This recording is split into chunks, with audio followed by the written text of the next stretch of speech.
Thank you, Lord. You may take your seats. The presence of all those in this country. And I emphasize, we are not the ones that join human beings. It is God who joins men. We are just witnesses.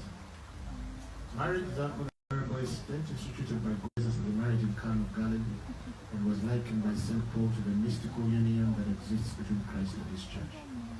Marriage is therefore not to be defined lightly or performed thoughtlessly, but reverently, discreetly, and in the fear of God. And because it's a sacred commitment that these two persons desire to enter into, any man or woman here would show any just cause why these people should not lawfully be in song. Bufumbo butukuvu kyogere kati okyogera oluvannyuma obaako mando waliwo kiwakanya. Come on, let's clap for Jesus. Moreover, the church will charge you both as in the sight of God.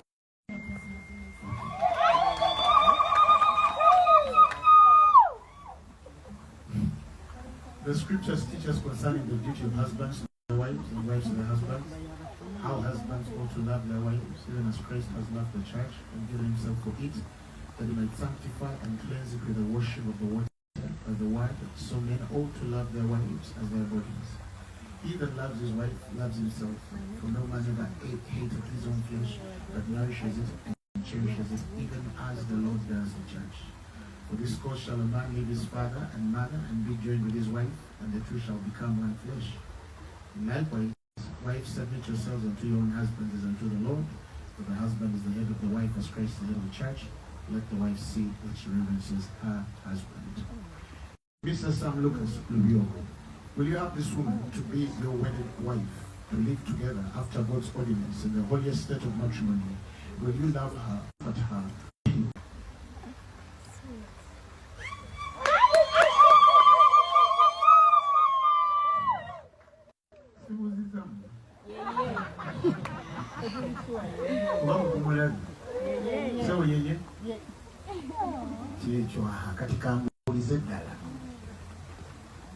Will you have this woman to be your wedded wife, to live together after God's ordinance in the holy state of matrimony? Will you love her, comfort her, honor and keep her? Will you have this man to be your wedded husband, to live together after God's ordinance in the holy state of matrimony? Will you love him, support him, and keeping him, forsaking all others, keeping only to him as long as both of you shall be? I will.